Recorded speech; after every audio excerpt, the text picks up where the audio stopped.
आप सभी को प्रणाम। जय सिया राम, हर हर महादेव। हुड़को निवासियों के द्वारा राम कथा का आयोजन किया जा रहा है। आप बढ़ चढ़कर हिस्सा लें और बड़ा अच्छा लग रहा है कि जब ऐसे आयोजन होते हैं तो आयोजनकर्ता का जब हम उद्देश्य सुनते हैं तो बड़ी प्रसन्नता होती है।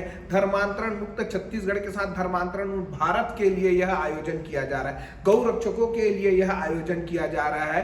गौ रक्षा करने के लिए यह आयोजन किया जा रहा है। और सबसे महत्वपूर्ण बात, बेटी बचाओ, बेटी बढ़ाओ और बेटी को सुरक्षित करो, इस उद्देश्य से यह आयोजन किया जा रहा है। कुल मिला के इसका मुख्य उद्देश्य सनातन धर्म का प्रचार प्रसार कर लोगों को जातिवाद से दूर कर मानवता को ध्यान में रखकर एक दूसरे को जोड़ने के कारण यह आयोजन किया जा रहा है। जब राम कथा की बात हो तो राम के बारे में जब हम चर्चा करते हैं तो बड़ा अच्छा और आनंद ये लगता है कि जब हम एक बार राम बोलते हैं तो वह किसी का नाम हो सकता है, और जब हम 2 बार राम राम बोलते हैं तो यह अभिवादन होता है, और जब हम 3 बार राम राम राम बोलते हैं तो यह संवेदना का प्रतीक होता है, और जब हम राम की निरंतरता करते हैं तो यह मंत्रोच्चारण हो जाता है।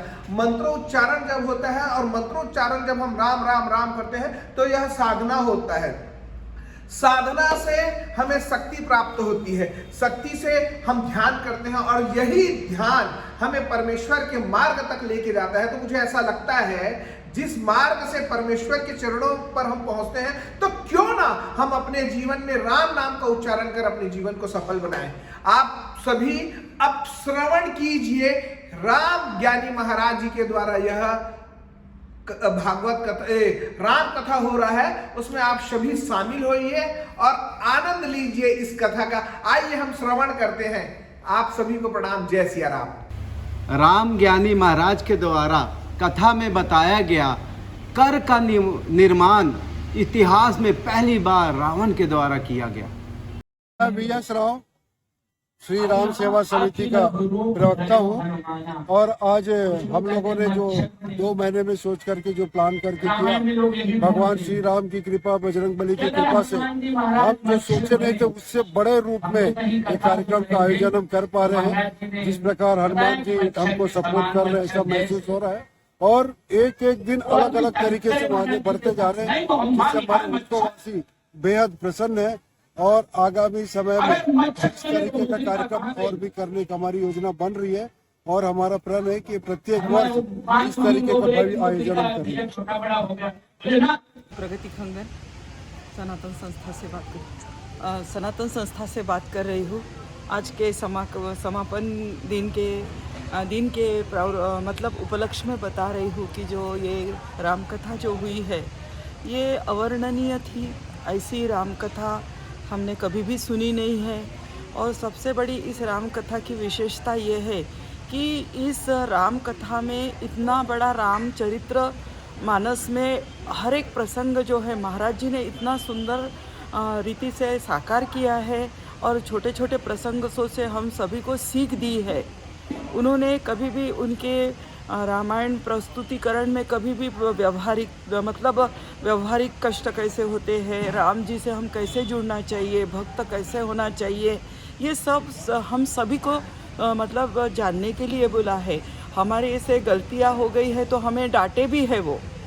तो एक पिता की भूमिका, गुरु की भूमिका भी उन्होंने निभाई है, और उनके ये जो आयोजन समिति के माध्यम से हुआ है, ये इतना बड़ा भव्य आयोजन पहली बार हम लोग सभी लोग देख रहे हैं, और ऐसे श्रोताओं में से भी बोल रहे हैं कि ऐसी रामकथा भी नहीं मिली। ऐसे समिति के लोग भी बहुत अच्छे हैं, गुरु भी बहुत अच्छे हैं, यहाँ का भोजन भी अच्छा है।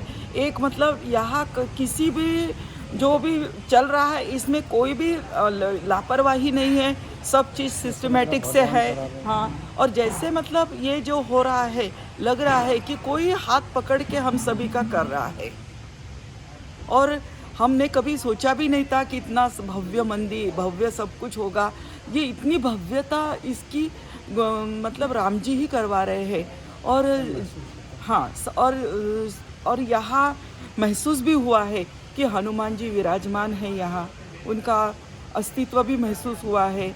और जैसे महसूस ये हुआ है कि जिस दिन मुझे महसूस हुआ है कि राम जी जब महाराज जी जब आने वाले थे तो उसके पूर्व हनुमान जी उस सवेरे हनुमान जी यानी बंदर हमारे घर में आए थे। तो ये भी बहुत शुभ शकुन भी माना गया है। 3 मिनट के लिए वो हनुमान जी मतलब बंदर जी आए थे, हुहुकार करे और चले गए। तो ये भी इसमें हम लोगों को अनुभव करने को मिला और बहुत आनंद की अनुभूति आई। सभी मुझे नहीं, सब एक एक श्रोताओं को अनुभूति आई है। और इतना पंडाल में भीड़ इतनी कि 8:30 एक दिन तो 8:30 के बाद कथा शुरू हुई है तो भी लोग बैठे हुए हैं। तो ये सब राम जी की कृपा है और लीला है। हम सभी श्रोताओं से कृतज्ञ हैं और पूज्य महाराज जी से भी कृतज्ञ है कि उनके कृपा के कारण हमको इतनी सुंदर कथा का आयोजन करने का मौका मिला। मेरा नाम मंगेश खंगन है, मैं उड़को का निवासी हूँ और आयोजक समिति में हूँ, श्री राम समिति के। और ये जो हम लोगों ने राम कथा रखी हुई थी, उसमें हमारा मुख्य कारण जो था कि धर्म की स्थापना, हमारा धर्म जो बुरी स्थिति पे है, लोगों में धर्म के प्रति जागृत हो, राष्ट्र और धर्म के प्रति लोगों को उसके बारे में पता चले और राम के प्रति श्रद्धा बढ़े, ये हमारा सबसे मुख्य कारण था। और साथ में जो स्थिति आज छत्तीसगढ़ की है धर्मांतरण पे, जो लोग धर्मांतरण की तरफ जा रहे हैं वो कम से कम हमारे राम के बारे में जाने, उनके कष्टों को जाने और वो अपने धर्म में, अपने हिंदू धर्म में रहे। ये मुख्य कारण जो था, ये कारण था कि लोगों के अंदर राम भक्ति आए और लोग अपना धर्म छोड़ के कहीं और ना जाए। ये एक मुख्य कारण था इस राम कथा करने का। धन्यवाद। मैं अशोक स्वाइन, ये राम कथा समिति का संयोजक हूँ। मेरे साथ 9 सदस्यों की टीम है जो हम लोग बहुत दिनों से विगत 2 महीनों से मिलजुल कर इस कार्यक्रम को सफल बनाने के लिए बहुत कोशिश की, तोड़ मेहनत कर और इस कार्यक्रम को बहुत अच्छे रूप से यहाँ तक पहुँचा। और हमारे जो सदस्य हैं जो काफी सहयोग किए हैं, जिसके कारण ये प्रोग्राम काफी सफल है। आचार्य शशिभूषण मोहंती, भारतीय संत सभा के अखिल भारतीय संत सभा के प्रदेश के प्रतिनिधि और धर्म जागरण के मध्य प्रदेश छत्तीसगढ़ के मठ मंदिर आचार्य प्रमुख हूँ।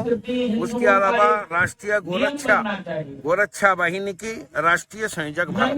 ये कथा आयोजन का मुख्य उद्देश्य क्या है आपका? इसका मुख्य उद्देश्य यही है, सत्य सनातन धर्म को प्रतिस्थापित करने के लिए, भारत को विश्व गुरु बनाने के लिए ये हमारा संकल्प है। और इसके 2 समस्या है, एक है धर्मांतरण, दूसरा है गोहत्या। इसके लिए हम साध्य के रूप में राम कथा, साधन के रूप में राम कथा और कृष्ण कथा यज्ञ को जोड़ते हैं। जैसे लव जिहाद का विषय है, धर्मांतरण विषय है, जब तक हिंदुओं में, सनातन धर्मियों में संस्कार केंद्र नहीं होंगे, उनको कूट कर संस्कार नहीं दिया जाएगा, एक लव जिहाद चलता रहेगा। इसीलिए हम सत्संग के माध्यम से ये कहना चाहते हैं, हर घर में रामचरितमानस स्थापित हो, फिर गुरुकुल की ओर हम लौटे, जिससे भारत विश्व गुरु से मंडित हो।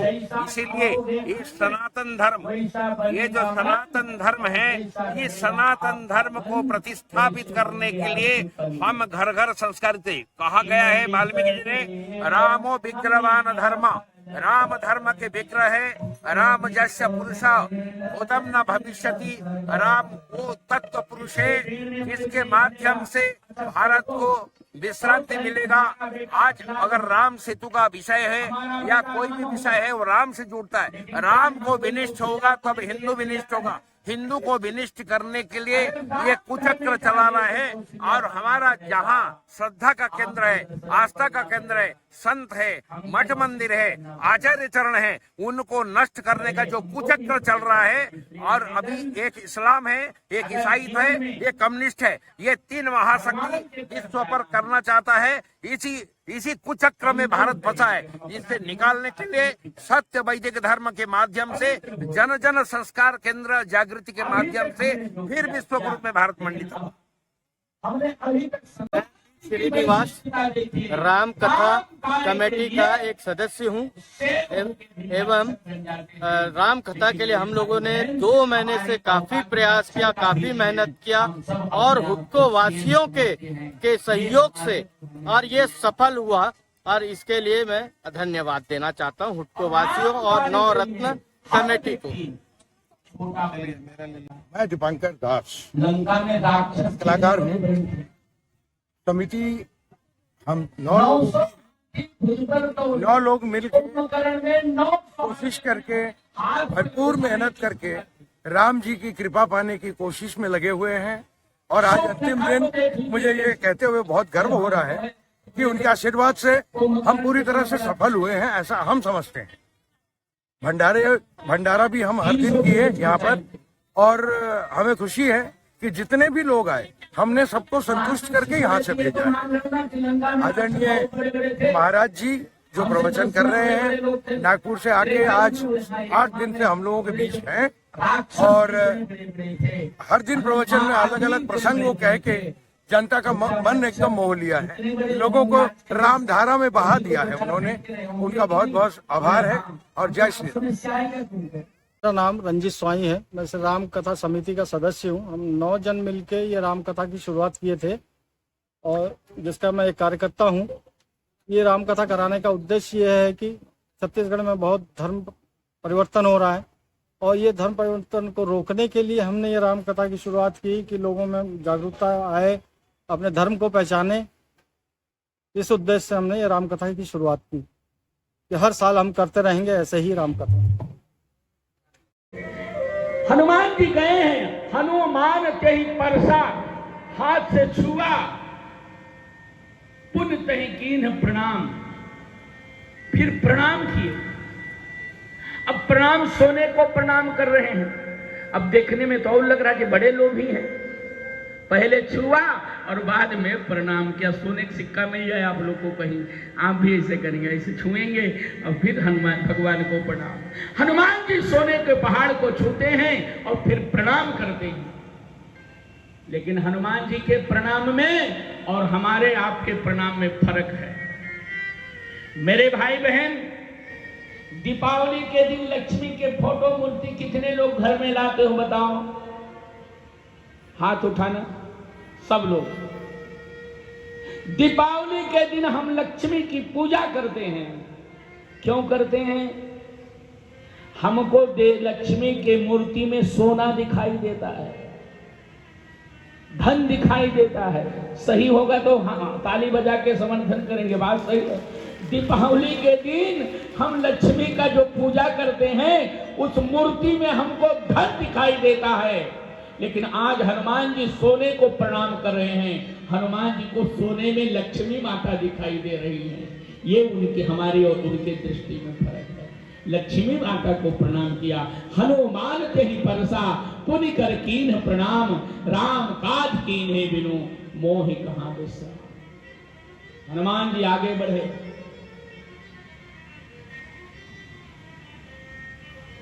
सुरसा नाम की राक्षसी, सर्पों की मां। जब तुम अच्छा काम करोगे, समिति के लोग ध्यान दो, राम कथा आयोजन समिति के लोग, जब आप समाज के हित के लिए काम करोगे, धर्म का काम करोगे, जन कल्याण का काम करोगे, आपके सामने भी 3 विघ्न आएंगे। पहला विघ्न ऊपर से आएगा, देवताओं द्वारा। दूसरा विघ्न जमीन पर आएगा। तीसरा पाताल में आएगा। जब अच्छा काम करोगे तो आप चाटुकारों से घिर जाओगे। भैया आपने बहुत अच्छा काम किया, बहुत अच्छा काम। ये चाटुकारों से बच के रहना, प्रशंसकों से बच के रहना।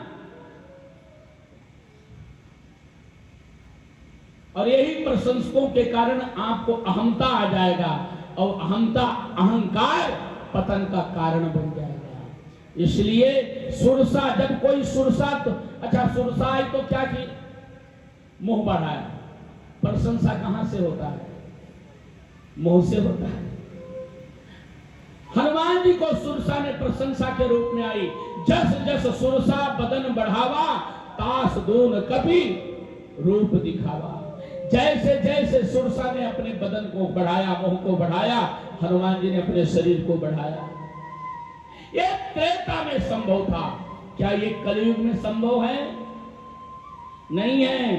तो एक निवेदन, जब आपको कोई प्रशंसक प्रशंसा करे, चाटुकारी करे, तो आप अपने बदन को मत बढ़ाना, अपने भजन को बढ़ाना। राम राम राम राम राम राम।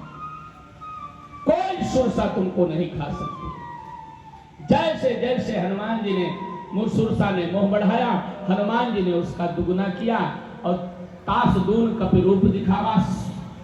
16 जोजन मुख देहि ठाहे तुरंत पवन सुत 32 भय। 16 जोजन में जब सुरसा ने अपने मुंह को किया, तो हनुमान जी ने अपने मुंह को 32 जोजन किया। अच्छा, जोजन माने जानते हैं किसको कहते हैं?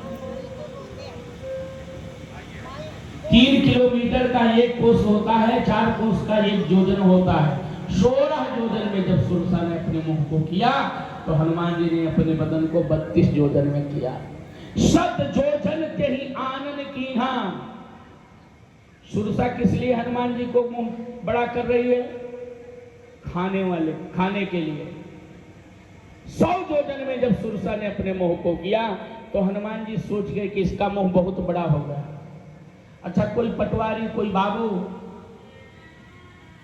10 रुपया से शुरुआत करता, 5000 तक चले जाए, 25,000 तक, फिर उसको रिश्वत 500 रुपया दो तो मानेगा?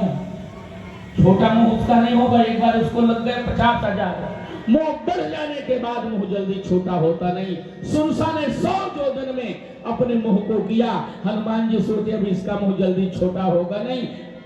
छोटा रूप लिया, पूरे बदन में इधर से उधर चारों तरफ घूमा और बाहर आ गए और प्रणाम किया। ये देखा है, हारने वाला जीतने को प्रणाम करता है, लेकिन धन्य है बजरंगी, आज जीत के भी हारने वाले को प्रणाम कर रहा है। बल बुद्धि तोड़ मरम में पावा, राम काज सब करी हो तुम बल बुद्धि निदान। आशीर्वाद दिया, जाओ, मुझे देवताओं ने भेजा था, मुझे खाना नहीं था, तुम्हारा परीक्षा लेना था। जैसे सुरसा रूपी प्रशंसकों को तुम पार करोगे, तो दूसरा बाधा आएगा। है राक्षस, रहना चाहिए जमीन पर, लेकिन वो जमीन पे नहीं, निश्चर एक सिंधु मह रहेगी। कहां रहती है? पाताल में, समुद्र में। जब राक्षस है तो जमीन पे क्यों नहीं, पाताल में? इसका मतलब सिंहिका नाम की जो राक्षसी है, सिंहिका का मतलब है ईर्ष्या। जब और आगे बढ़ोगे तो जलने वाले लोग तुमको मिलेंगे, और ईर्ष्या जमीन पे नहीं समुद्र में रहती है। इसका मतलब यह है कि जलने वाले समुद्र जैसा बड़ा आदमी क्यों ना हो, कभी कभी उसके दिल में भी जलन काम कर जाता है। और तो रहती समुद्र में है तो वहां के जीव जंतु खाना चाहिए, मेढक, मगर, कीड़े मकोड़े खाना चाहिए, बोले ना। वहां के लोगों को नहीं खाते तो किसको खाते? बोले सिंहिका जीव जंतु जे गगन उड़ाही, आकाश में जो उड़ते हैं, जल बिलोक जिनकी परछाई। ये रहती है समुद्र में, लेकिन किसको खाती है? जो जीव जंतु आकाश में उड़ते हैं। ईर्ष्या का स्वभाव है मेरे भाई बहन, अगल बगल के लोगों को नहीं खाती, अपने से जो ऊपर उड़ता है उन्हीं को खाती है। भूसा खा करके हमको गौ माता गो दुग्ध देती है, गाय का दूध मिलता है, घी मिलता है, गोबर मिलता है, गोमूत्र मिलता है। गौ माता पंचगव्य देती है। आयुर्वेद अनुसंधान नई दिल्ली ने परीक्षण करके सिद्ध करके बताया कि भारतीय नस्ल की जो गिर प्रजाति की गाय है, हमारा निवेदन है गौ पालन करिए, लेकिन देसी गाय हो, जर्सी गाय नहीं। आजकल सेठ जी भी धो रहे हैं, सेठानी जी भी धो रही हैं। गौ माता 20 लीटर दूध देती है। जर्सी गाय किसको कहते हैं? अमेरिकन सुअर, भारतीय गाय, दोनों के सम्मिश्रण से जर्सी गाय तैयार किया है। क्योंकि सुअर में 12-12 बच्चों को पालने की क्षमता है। अमेरिका के लोग सुने कि अगर सुअर का दूध भारत में देंगे तो लोग पिएंगे नहीं। अगर गाय के सर में सुअर के सामने वाला भाग गाय का अगर मुंडी लगा दें तो आराम से भारत के लोग पिएंगे। मैं अपने मन से नहीं बोल रहा हूं। जर्सी गाय जो है ना, उसके दूध में 17% जहर है। हम जिस माता का दूध पीते हैं उस माता के दूध में भी 1.5% जहर है। ये जर्सी जो है, भैंस जो है, उस भैंस के दूध में भी 13% जहर है। लेकिन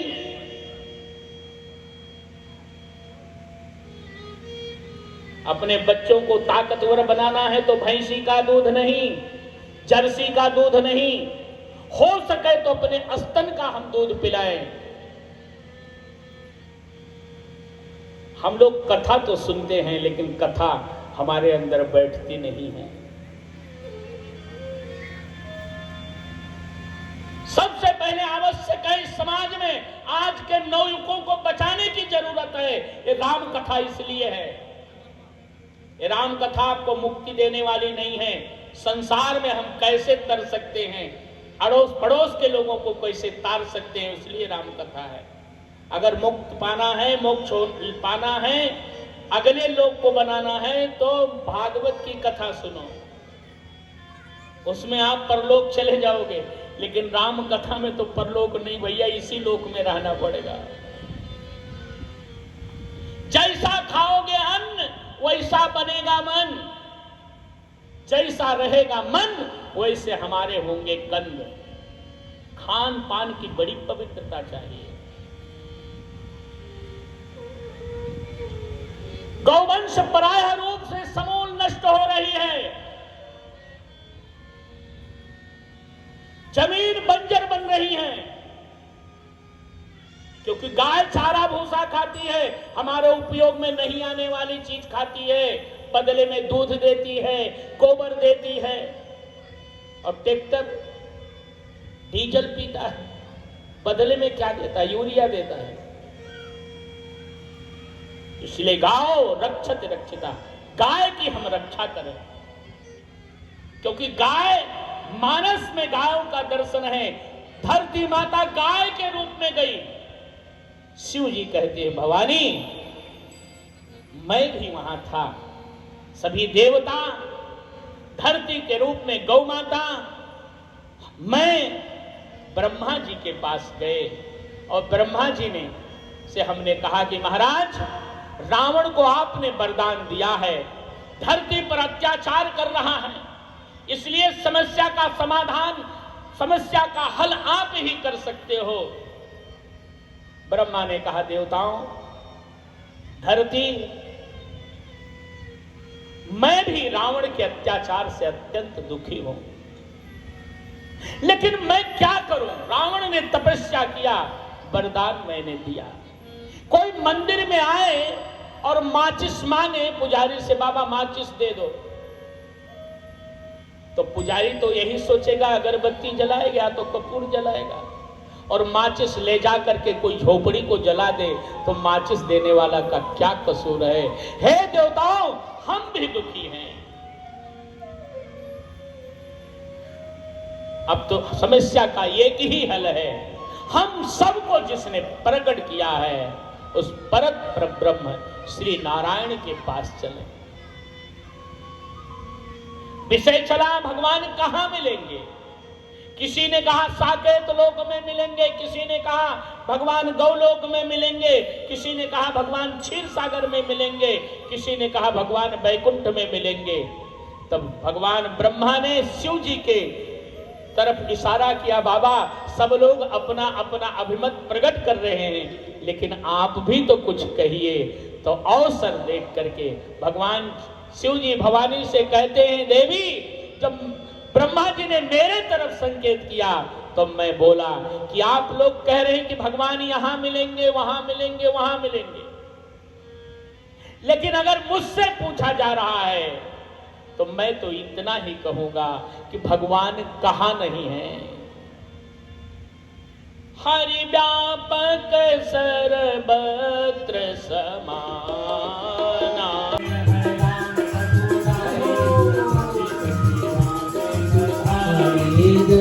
है राम रघुराई चलो जी सखी गाए बधाई।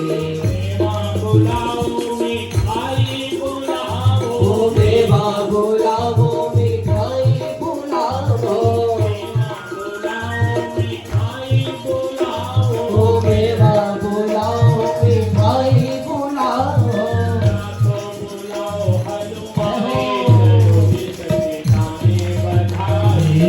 तो बुलाओ हलवाई चलो जी सखी गाए बधाई। जन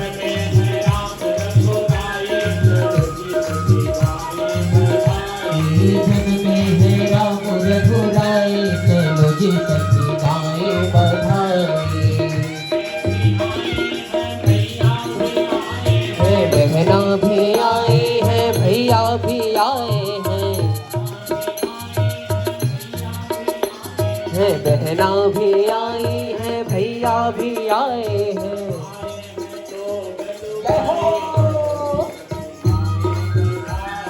आए हैं लोग लुगाए चलो जी सखी गाए बधाई।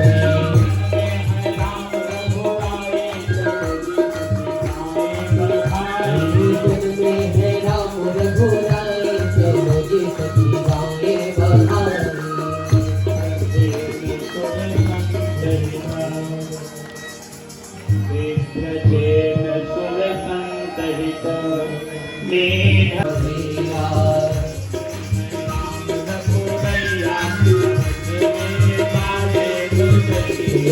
जग गई राम रघुरैया अब तुम्हें बाजे बधैया। बाजे बधैया बाजे बधैया, बाजे बधैया बाजे बधैया।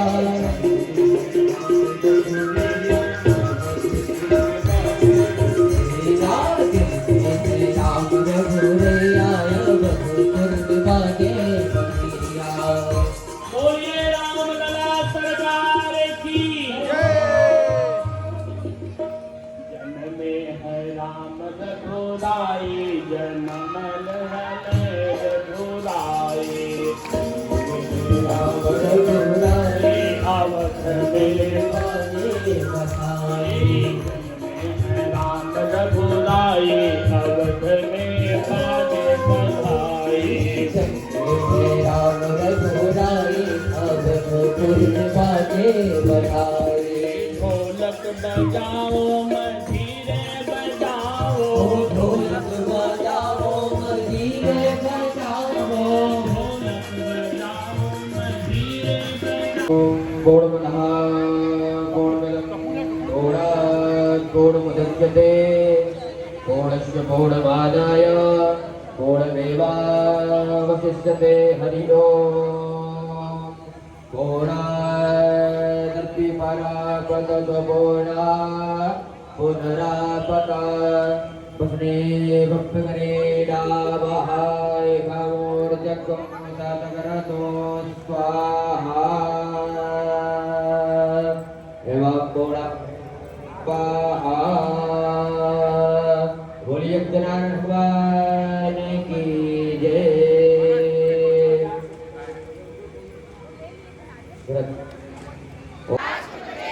गौ बचेगा, गौ बचेगा, सत्य सनातन धर्म की।